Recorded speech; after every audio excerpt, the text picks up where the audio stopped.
What's going on, guys? Welcome back to another video. In this video today, we're going to cover the pros and cons of living in a HOA division. And also at the end of the video, we're going to cover some questions that some viewers asked me on my social media. That's coming up right after this.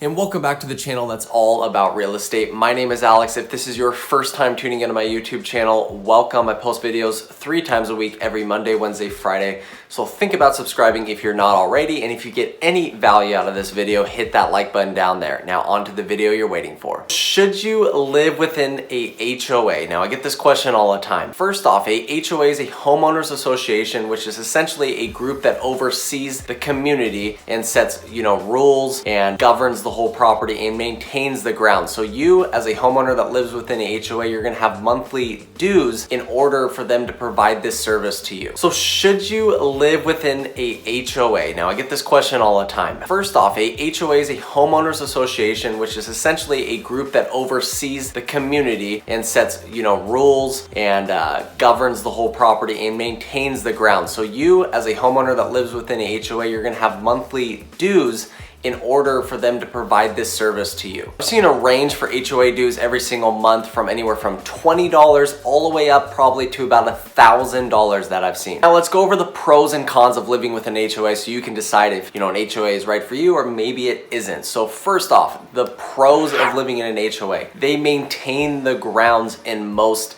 cases. So for me right now, I live in a detached condominium. The HOA dues are $30 and all it includes is open space maintenance. So the little park out front and then the road maintenance. So you have to look at before you buy in a division, what are they gonna maintain? What does the HOA fees include? But for most attached condominiums, right, they're gonna maintain the grounds. This means that they're gonna keep up on your lawn care, all your yard work. So this is really nice for some people. Secondly, some of these HOAs will roll in the utilities. This makes it super easy for some people. They don't have to worry about paying all these separate bills. And this is gonna include, your common utilities, sewer, water, trash, gas, and maybe some other miscellaneous stuff that they just add in there. So you just have a one-time monthly fee, which makes it super easy. Number 3 is the amenities of the HOA. So some of these HOAs will include, swimming pools, golf clubs, racquetball courts, tennis courts, and you really just have to look at what's included. And you can expect these HOAs with these nicer, luxurious amenities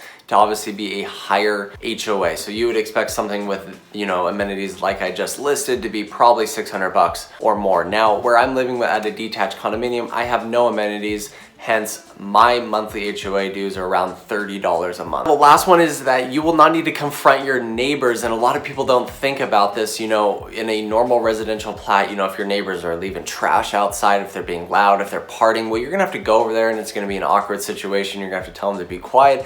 If you live in an HOA, you need to file a complaint to the HOA, and the HOA will go out to that homeowner and tell them that they need to, be quiet. If they're partying, if they're leaving trash out, whatever the case might be, it just keeps you out of it, which can be an awkward situation a lot of times for a lot of homeowners. All right, now on the flip side, the cons. The first con of living in an HOA, yeah, you got it. It could be very, very expensive. Like I said, I've seen HOAs $600 to $1,000. Keep in mind that is on top of your monthly mortgage payment, right? So you have to budget that in whenever you're buying within a HOA, that you have to be able to afford, obviously, the monthly payment and your mortgage payment. Keep in mind, if you're buying an investment property within an HOA, that HOA will eat away at your cash flow every single month. That's why a lot of investors try to stay away from HOAs, because I would say 90% of them will not cash flow positive. Number 2 is that you probably won't be able to renovate the exterior of the house. This goes as if you have an engineered composition roof, you probably won't be able to renovate it to a tile roof. So you have to keep this in mind before you buy in an HOA. If you're someone that likes to fix the exterior of your house, change things, things. Well, in an HOA, you probably will not be able to do that. The next one is, and you need to really keep this in the back of your mind, is a lot of HOAs are poorly managed. Now, I've taken clients through HOAs where the HOA dues are $400, $500, $550, $600, and the grounds look horrible, right? This is just the management, right? They're not keeping up, they're not utilizing, you know, the monthly fees, obviously, that the homeowners are paying them. So you as a homeowner really need to look at that. You know, if you're going into a complex, you know, are they maintaining the grounds? Is this a nice area for, you know, what these homeowners are paying a month? Because what you'll notice is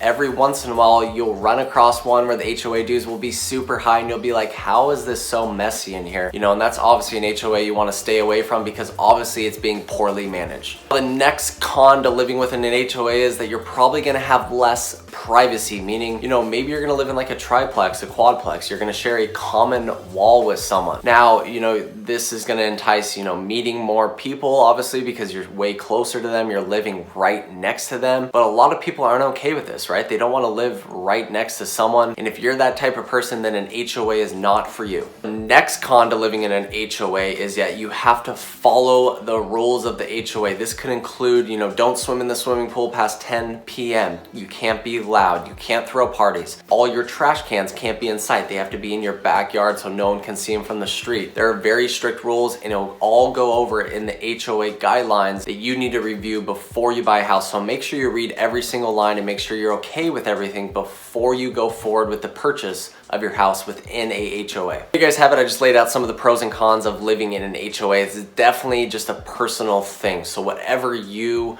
want in your life, if you want that easier way of living, an HOA might be better for you. If you don't, well then a residential house might be better for you. All right, now I have some questions that you guys are asking on social media. And if you guys have any questions, you know, all my info is down there in the description. You can email me or follow me on social media.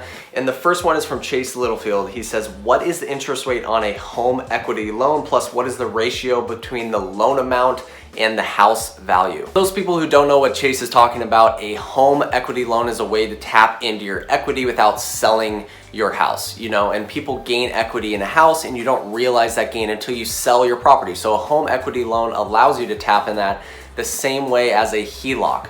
Now, a home equity loan, you know, you could take out probably in a 5 to 10 to 15 year term. It's going to be a fixed rate with monthly payments. HELOC, a home equity line of credit, acts as a credit card. Now, you only pay the interest on the amount that you use of a HELOC. So it's basically a revolving amount of money that you can use. It's there if you want to use it. You don't have to. Now, why would you even tap into the equity of your home? Well, the number one reason that I see is people want to add a bedroom. You know, they want to renovate their house to increase the value of their house. You know, I see other people take out equity out of their home for other reasons, but I would say the main reason and the reason that you should take out equity in your home is obviously for improvements of your house to improve the value of your asset. To your question, Chase, a home equity loan is around 6 to 7% probably, and it depends on the normal factors, right? Your credit score, your DTI, which is your debt to income, and then also, you know, your loan to value. How much equity do you need in the property? And normally to take out, you know, a home equity loan, you need 15 to 20% equity. Keep in mind your debt to income ratio needs to be around 36% to 40%.